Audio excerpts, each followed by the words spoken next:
Court of Appeal reduces sentences of men convicted in 2007 murder case. Big Smith News Watch. The Court of Appeal has significantly reduced the sentences of 2 men convicted in the 2007 murder of Colleen Forrester, whose decomposing body was discovered in a septic tank at her home in Campbellville, Georgetown. Anthony Hope, known as Papa, and Ralph Tyndall, called Nick, were initially sentenced to 62 years and 55 years respectively by Justice Roxanne George, S.C., following their conviction by a jury in 2015. At that time, Justice George ordered that Hope be eligible for parole only after serving 40 years, while Tyndall could apply for parole after 25 years.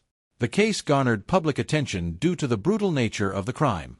Forrester, a 56-year-old caretaker and aunt to Hope, was reported missing before her body was discovered. Evidence presented during the trial indicated that Hope and Tyndall had brutally beaten Forrester to death before concealing her body in the septic tank of the property. A third man, Kevin O'Neill, was acquitted of all charges after his lawyer successfully argued that he was a bystander rather than an active participant in the crime. Following their conviction, Hope and Tyndall appealed both the verdict and the sentences, claiming bias in the trial judge's summation and inadequate representation of their defenses. They further contended that the original sentences were excessively punitive and did not take into account their potential for rehabilitation.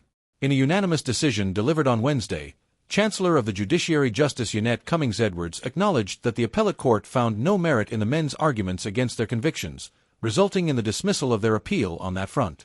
However, the court allowed the appeal on sentencing, adjusting their prison terms in line with sentencing principles established by the Caribbean Court of Justice, CCJ. As a result, Hope's sentence was reduced to 37 years and Tyndall's to 32 years, with credit for pretrial custody. Parole eligibility will follow the standards set by the CCJ, referencing a recent case that established a 30-year term with a 15-year minimum for parole eligibility. The appellate panel included Chancellor Cummings Edwards, Justices Dawn Gregory Barnes, and Rishi Persad. The state was represented by Assistant Director of Public Prosecutions Diana Cowell-O'Brien, while Tyndall and Hope were represented by attorneys Ronald Daniels and Nigel Hughes, and Melvin Duke, respectively.